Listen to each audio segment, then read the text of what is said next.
Princess Victoria became Queen Victoria in 1837. She died in 1901, and that long span of 64 years we call for convenience the Victorian era. What was it like to be a Victorian during the first half of this period? Oh, say from 1837 to 1870, the years when Charles Dickens was writing his novels. During the next half hour, let's try to get some feeling of the age Dickens reflected, attacked, and transcended. Where shall we start? Why not with the symbolic moment at which the era was born? It is early morning, June 20th, 1837. We're looking at Kensington Palace in London, where the 18-year-old Victoria, granddaughter of George III, and her mother, the Duchess of Kent, have been living and waiting for this very moment. A visit upon urgent state business of the Archbishop of Canterbury and the Lord Chamberlain of England. Your Grace, my Lord Cunningham, you have news for us? For Her Royal Highness the Princess, we have news, madam. The King, then? Is dead. And my daughter is now... Queen of England. It has come then at last. And I am the Queen Mother. No, madam. Your Royal Highness is not the Queen Mother. Not? Your Royal Highness is the Queen's mother. That is the distinction. Only had your Royal Highness been Queen in the first place, would that other title now follow. Then if it is not mine by your laws, she shall give it to me. That, madam, I fear will be impossible. I will go myself and speak to her at once. That shall settle it. Madam, we are here to see Her Majesty the Queen on urgent business, and we must not be delayed. Your presence at the interview, madam, will not be required unless Her Majesty sends for you. Oh, this is not to be borne. Madam, this is a very historic occasion. We are here officially only. Etiquette and immemorial tradition prescribe certain rules which have to be observed. Your Royal Highness will not wish to break them. Your Grace, she's coming.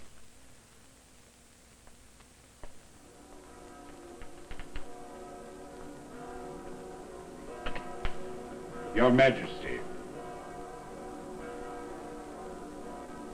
And starting from this very moment, for 64 long, crowded years, the wishes, taste, and personality of this young girl, this middle-aged woman, this old lady, will stand for much, though far from all, of what Victorian England was. What was it? There is no one answer, there is no short answer. It was an age of startling contrasts, of artistic bad taste in some fields, and of artistic triumph in others, of morality and hypocrisy, of splendor and squalor, and the most striking contrast of all, of prosperity and poverty. Benjamin Disraeli was twice Queen Victoria's Prime Minister. He also wrote novels, and in one of them he makes a character refer to England's two nations, the privileged and the people. The privileged and the people. Wealth and grinding poverty. How true was this? Well, in 1842, there was an official investigation of working conditions in the coal mines of England, and various witnesses came to testify before the commission. One of them spoke these words: I am Sarah Gooder. I am 8 years old. I'm a coal carrier in the Gorba mine. It does not tire me, but I have to trap without a light, and I'm scared. I go at 4 and sometimes 3:30 in the morning, and come out at 5 and 5:30 in the evening. I never go to sleep in the pit. Sometimes I sing when I have light, but not in the dark. I dare not sing then.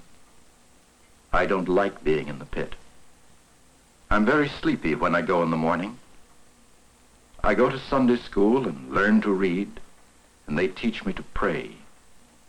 I've heard tell of Jesus many a time. I don't know why he came on earth. I don't know why he died. But he had stones for his head to rest on. Sarah Gooda, coal carrier, 8 years old. But what of the other side of the coin? Just 9 years after little Sarah Gooda had testified, another witness spoke for England, and this witness was a building, a vast and wonderful structure of glass and cast iron, erected in Hyde Park, London, and known as the Crystal Palace.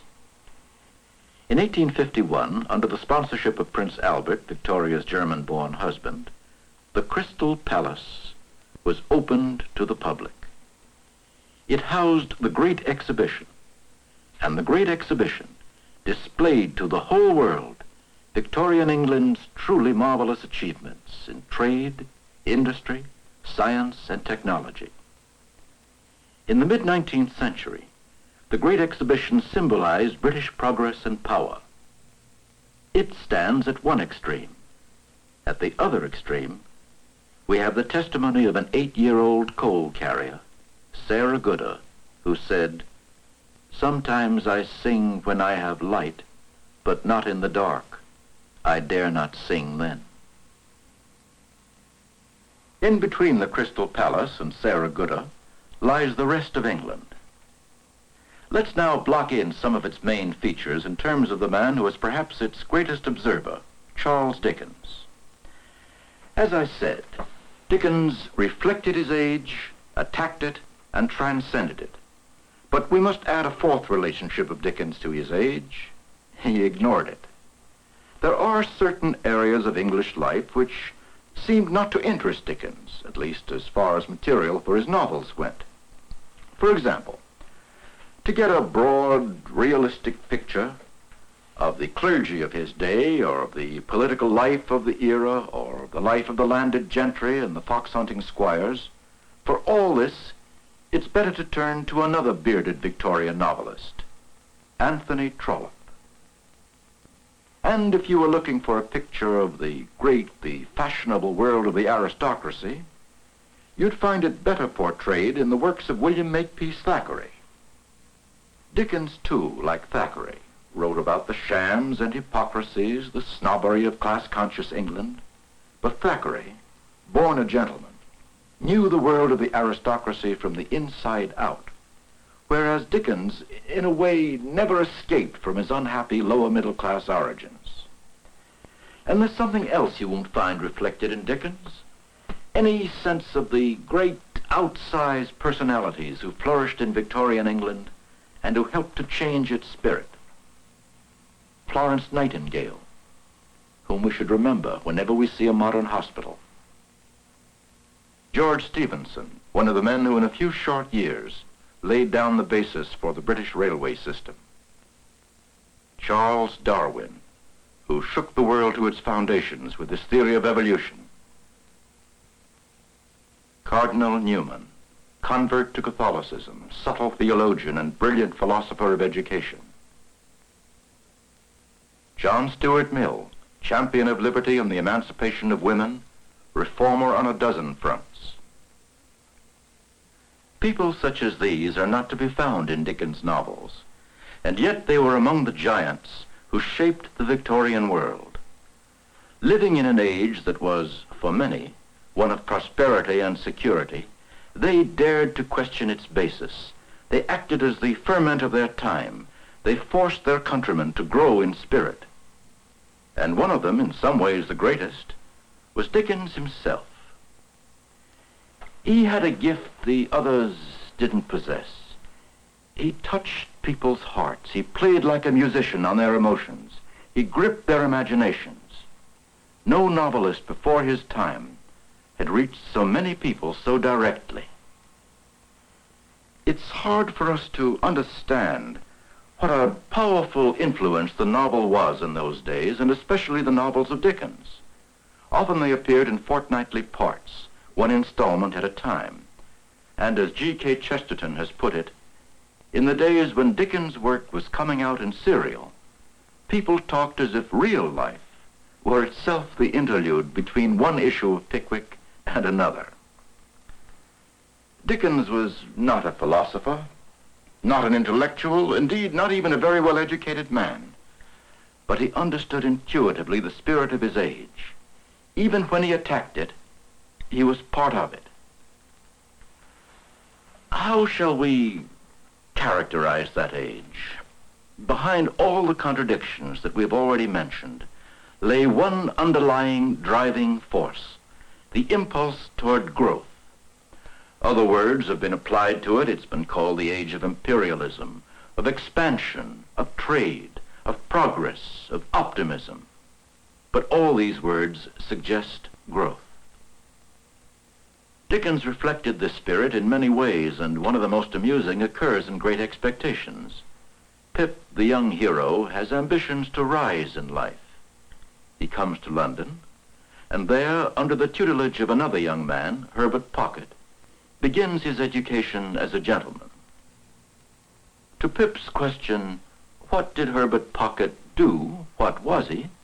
That young man replies that he is a capitalist. A capitalist? Yes, an insurer of ships. Oh, I see. However, I shall not rest satisfied with merely employing my capital in insuring ships. I shall buy up some good life assurance shares and cut into the direction. I shall also do a little in the mining way. None of these things will interfere with my chartering a few thousand tons on my own account. I think I shall trade to the East Indies for silks, shawls, spices, dyes, drugs, and precious woods. It's an interesting trade. And are the profits large?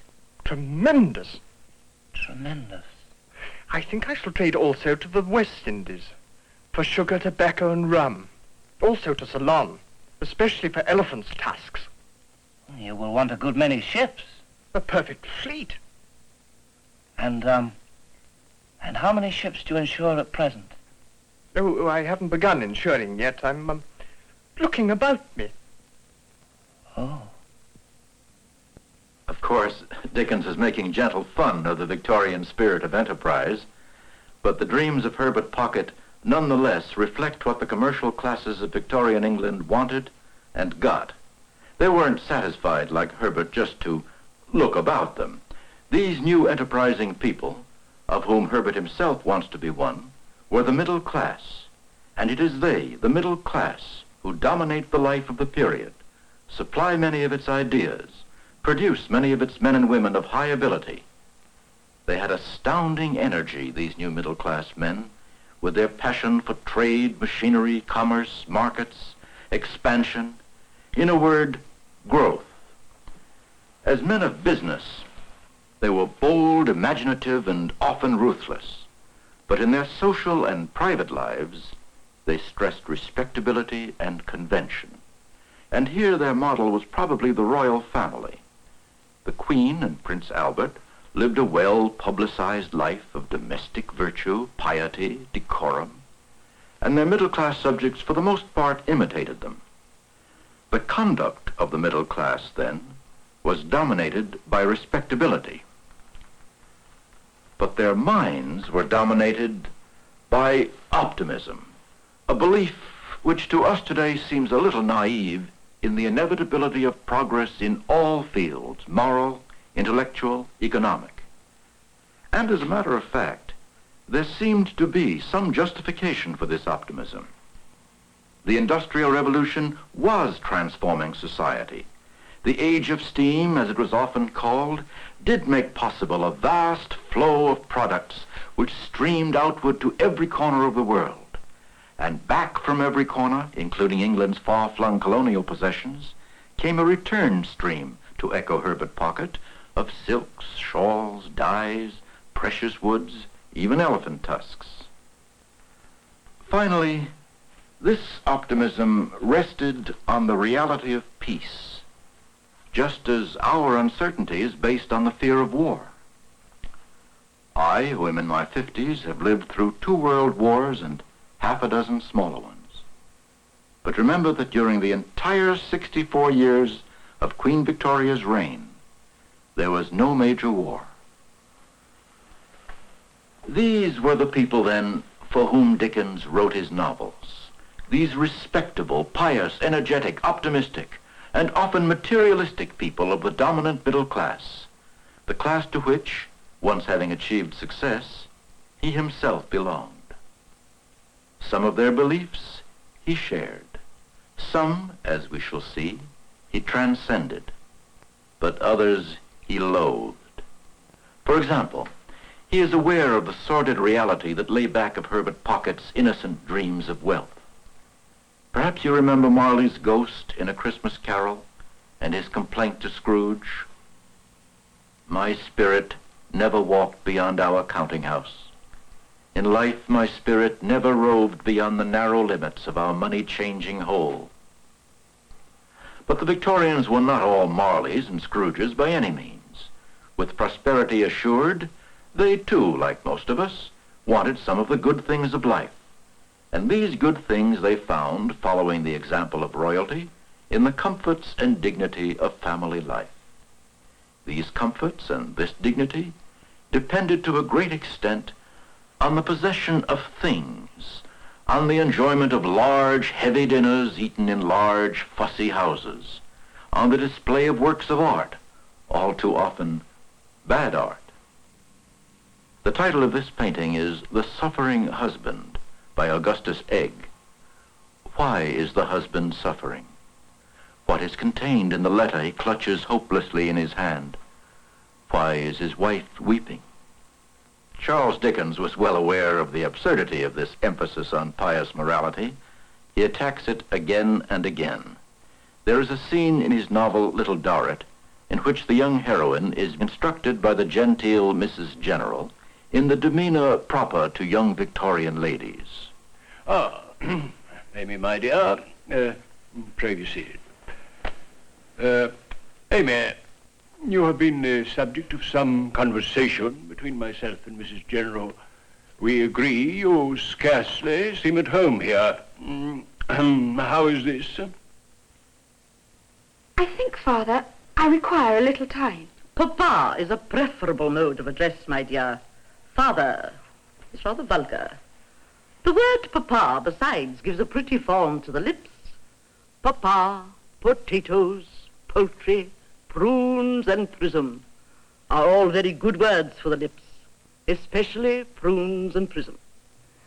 You will find it serviceable in the formation of a demeanor if you sometimes say to yourself in company, on entering a room, for instance, papa, potatoes, poultry, prunes and prism, prunes and prism. Pray, my child, attend to the precepts of Mrs. General. I will try, Father. Papa. I hope so. I most devoutly hope so, Amy. If Miss Dorrit will accept of my poor assistance in the formation of a surface, Mr. Dorrit will have no further cause for anxiety. And may I take this opportunity of remarking as an instance in point, it scarcely seems delicate to look at vagrants and other low creatures with the attention which I have seen bestowed upon them by a very dear young friend of mine. They should not be looked at. Nothing disagreeable should ever be looked at. Apart from such a habit standing in the way of that gracious equanimity of surface, so expressive of good breeding, it seems hardly compatible with refinement of mind. A truly refined mind will seem to be ignorant of the existence of anything that is not perfectly proper, placid, and pleasant.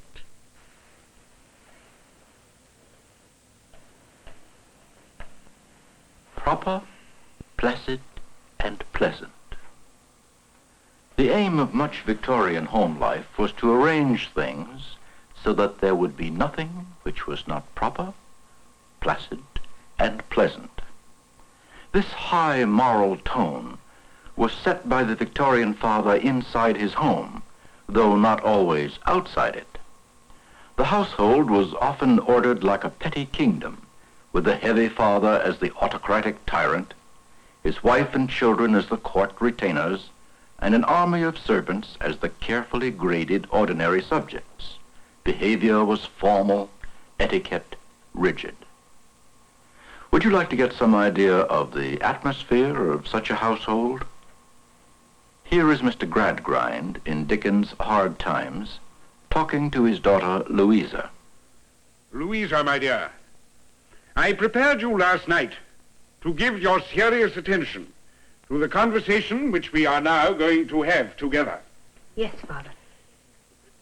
My dear Louisa, you are the subject of a proposal of marriage that has been made to me. A proposal of marriage, my dear. I hear you, Father. I am attending, I assure you. Well, perhaps you are not unprepared for the announcement which I have it in charge to make. I cannot say that, Father, until I hear it. What you say, my dear Louisa, is perfectly reasonable. Well, I have undertaken then to let you know that, well, in short, Mr. Bounderby has informed me that he has long watched your progress with particular interest and pleasure, and has made his proposal of marriage to me, and has entreated me to make it known to you, and to express his hope that you will take it into your favorable consideration. Louisa, of course, says nothing. No well-brought-up Victorian young lady would dare. And there you have the Victorian weakness. All this striving for respectability, for gentility, for a high moral tone, all this went against the grain of human nature. The Victorian had to pay for it, and he paid for it by an inner unhappiness.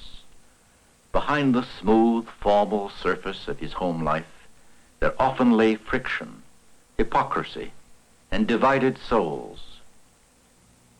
Two characters, again from Little Dorrit, Mr. Merdle and his wife, are in Mrs. Merdle's sitting room.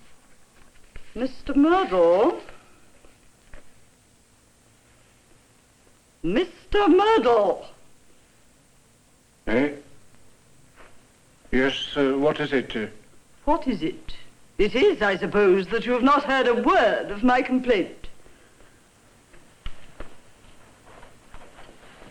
Your complaint, Mrs. Merdle. What complaint?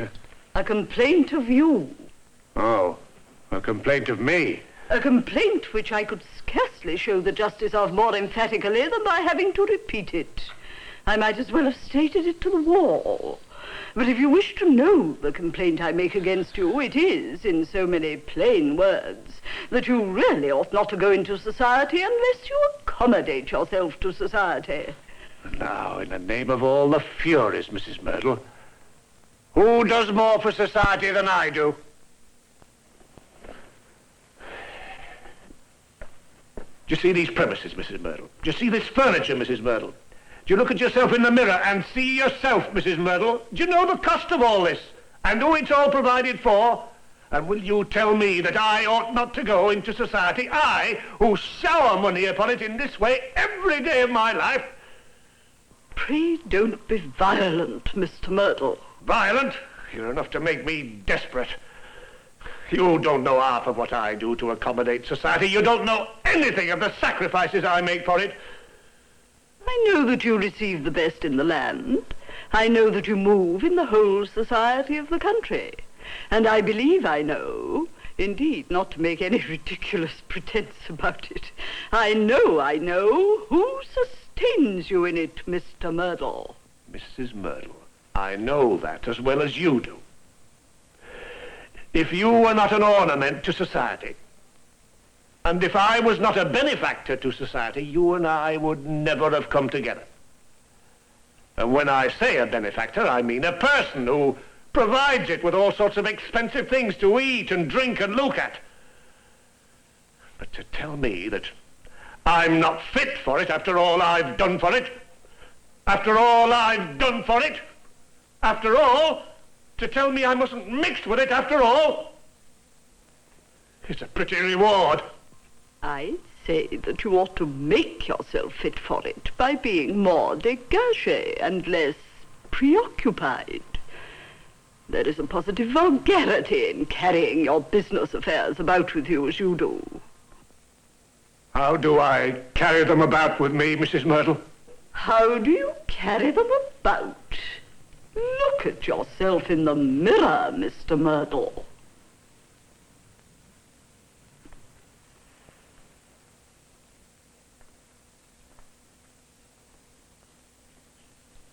The face of Mr. Myrtle, reflected in the looking-glass, is the face of a man who could commit suicide. And eventually, that is what he does.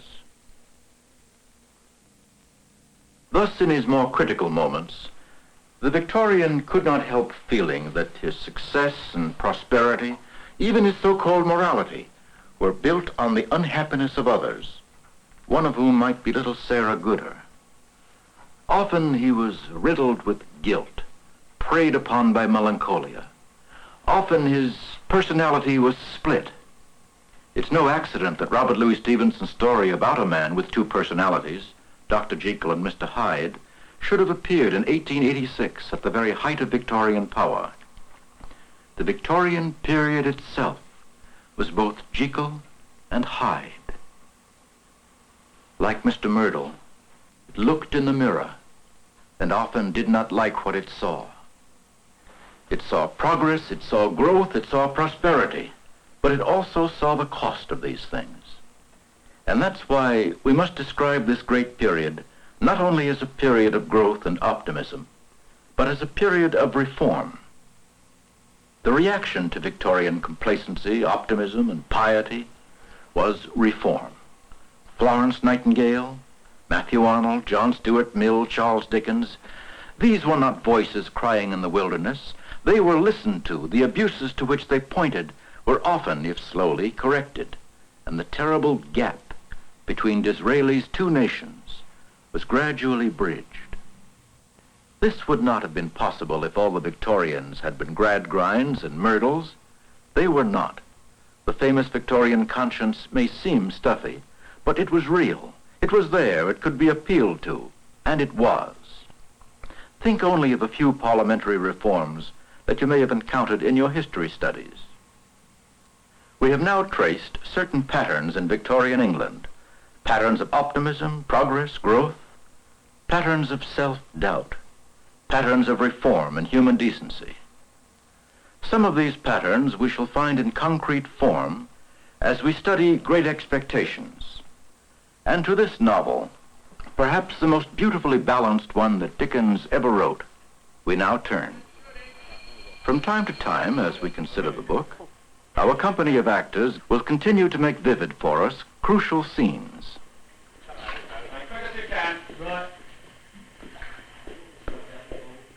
And so to the first chapter of Charles Dickens' Great Expectations, surely one of the most gripping opening scenes in fiction.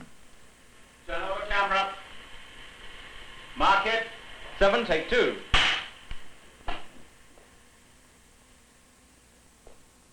Action.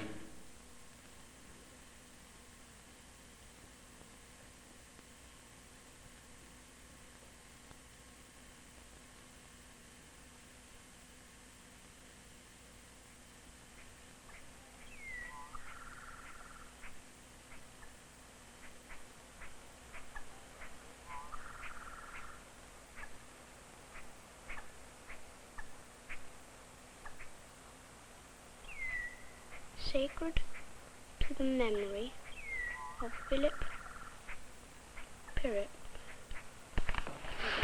Hold your noise. Keep still, you little devil, or I'll cut your throat. Please don't cut my throat, sir. Pray don't do it, sir. Tell us your name. Quick. Pip, sir. Once more. Give it, Marv. Pip. Pip, sir. Show us where you live. Point out the place. Over yonder, sir.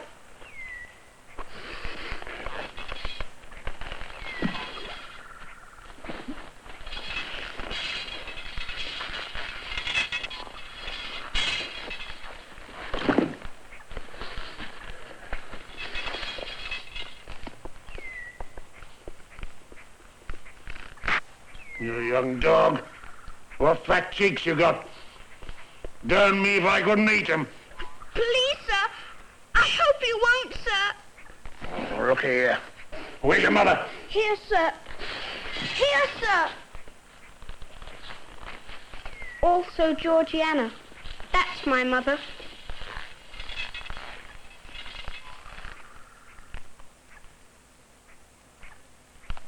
Well, your father alongside your mother? Yes, sir. Him too. Late of this parish. Look here. Who'll you live with? That's supposing you kindly let to live, which I ain't made up my mind about yet. My sister, sir. Mrs. Joe Gargery. Wife of Joe Gargery. The blacksmith, sir. Blacksmith, eh?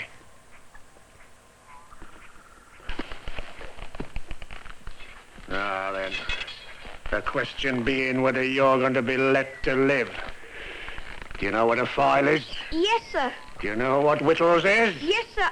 It's food.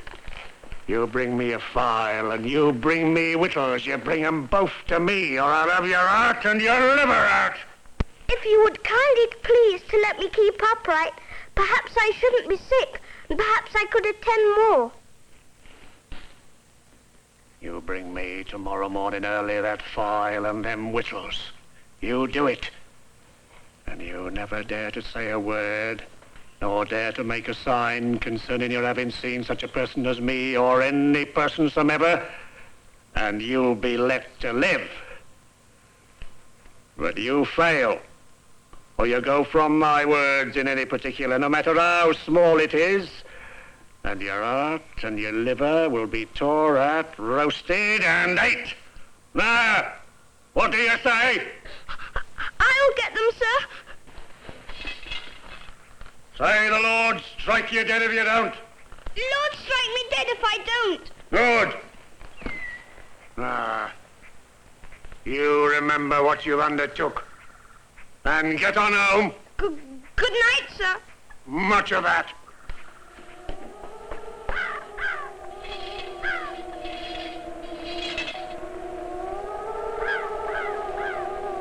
And so, through a chance meeting with this escaped convict, Pip has started on the first stage of his great expectations.